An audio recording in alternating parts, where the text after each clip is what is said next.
Hey everyone, thanks for clicking on this video. I know the title is a bit heavy, How I Was Lost. Then I found Jesus, and honestly it's a little nerve-wracking to sit here and share this. But I feel so strongly that this story isn't just mine. Maybe parts of it will resonate with you, wherever you are on your own journey. So, grab a coffee, get comfortable, and let's talk. For most of my early life, I wouldn't have said I was lost. I was just ... busy. I was chasing what I thought was the perfect life, the one you see in movies and on social media. I was all about ambition, achievement, and accumulating things. I had a decent job, a nice apartment, a circle of friends. On the surface, everything looked pretty good. I was ticking all the boxes that society tells you to tick. Graduate, get a job, climb the ladder, be independent, be successful. And I was doing it. I was proud of what I'd built for myself. But underneath all that, there was this quiet, persistent hum of dissatisfaction. It was like a background noise I could usually ignore, especially when I was busy or out with friends. But in the quiet moments, late at night or early in the morning, it would get louder. It was a feeling of emptiness, a sense of, is this it? Is this all there is to life? Chasing the next promotion, the next purchase, the next fleeting moment of happiness. It felt like I was running on a hamster wheel, putting in all this effort but not actually going anywhere meaningful. I tried to fill that void in a lot of different ways. I threw myself even more into my work, thinking a bigger title or a higher salary would be the answer. It wasn't. The satisfaction was temporary, lasting only until the next goal was set. I tried new hobbies, traveled to new places, thinking a change of scenery would change my inner landscape. And while those experiences were great, the emptiness always came back with me in my luggage. I tried to numb it with endless distractions, binge-watching shows, scrolling through social media for hours, always making sure there was something to occupy my mind so I would have to face that hollow feeling inside. Looking back, I was spiritually bankrupt. The concept of God or Jesus was something for other people. I grew up in a culture where faith was either a private thing you didn't talk about or something associated with old traditions that didn't seem relevant to my modern, fast-paced life. I wasn't against it, I just didn't see how it fit into my world. My gods were success, independence, and self-reliance. I thought I was in complete control of my life, and that was a source of pride for me. The turning point wasn't some dramatic lightning bolt moment. It was a slow, gradual unraveling. A series of things happened that chipped away at the foundation of the life I had so carefully constructed. Went through a tough breakup that left me feeling incredibly lonely. Then a project at work that I had poured my heart and soul into completely failed, and it hit my ego hard. It felt like the pillars I had built, my identity on my relationship, my career success were crumbling, one by one. For the first time, I felt truly lost. It's not just dissatisfied, but genuinely adrift with no direction. The self-reliance I was so proud of suddenly felt like a heavy burden. I realized I didn't have all the answers, and for the first time, that scared me.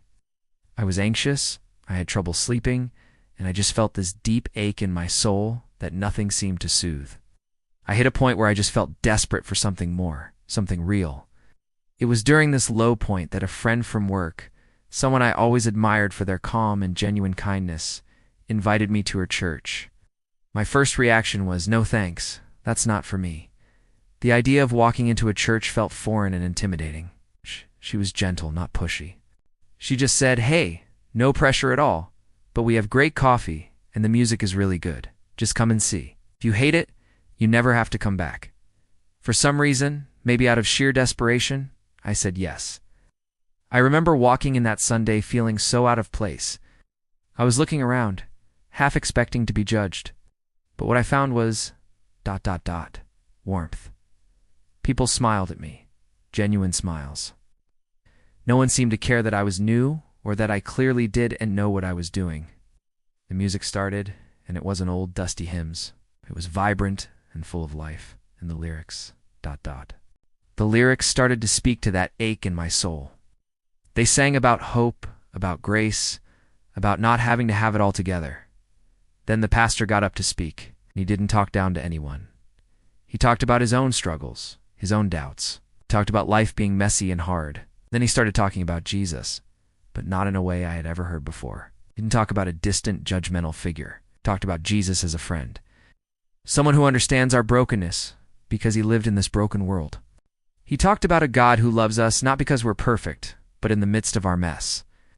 He shared a verse from the Bible, Matthew 11:28. "Come to me, all you who are weary and burdened, and I will give you rest." Those words hit me like a ton of bricks. Weary and burdened. That was me. That was the perfect description of how I felt. For so long, I had been trying to carry everything on my own, and here was an invitation to lay it down, to find rest.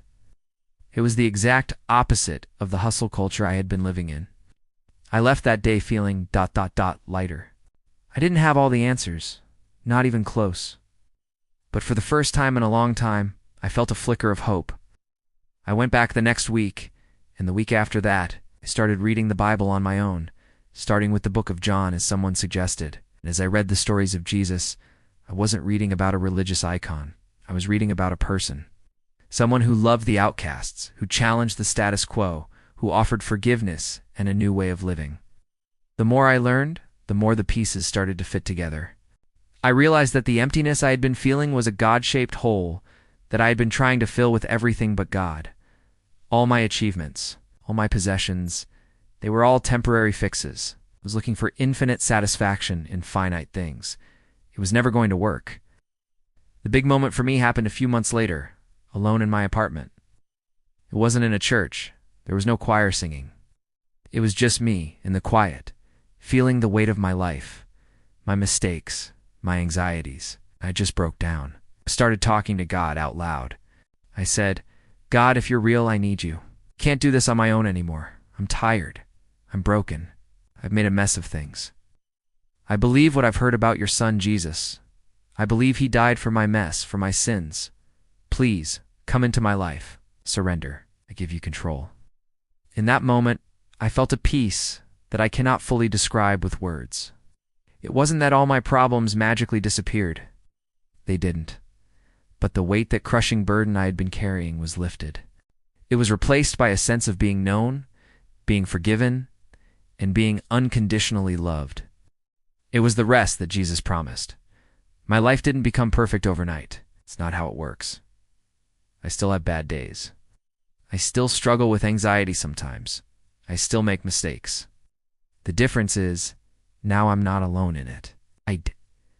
My identity is no longer tied to my job title, my relationship status, or how successful I appear to be. My identity is now rooted in the unshakable fact that I am a child of God. My worth isn't based on what I do, but on who I belong to. That hamster wheel I was on, I've stepped off it. The purpose I was so desperately seeking, I found it. It's not about achieving for myself, but about living for something so much bigger. It's about loving God and loving the people He puts in my path. That emptiness has been filled, not with noise or distractions, but with a deep, abiding joy and peace that doesn't depend on my circumstances. Finding Jesus wasn't about adding a religion to my life. It was about entering into a relationship that transformed my life. It wasn't about becoming a good person to earn my way to heaven. It was about accepting the free gift of grace from the one who is already perfect. It was a trade. I gave Him my brokenness, and He gave me His wholeness. I gave Him my sin, and He gave me His righteousness. If you're watching this, and any part of my story sounds familiar, the emptiness, the anxiety, the feeling of being lost and just tired of trying so hard, I want you to know you're not alone, and there is hope. There is rest to be found. This journey started for me with a simple, desperate prayer. Maybe that's where it could start for you too. Thank you so much for listening to my story. It's the most important one I have to tell. If you have any questions or just want to talk, please feel free to leave a comment below. I'd love to hear from you. Take care, and God bless.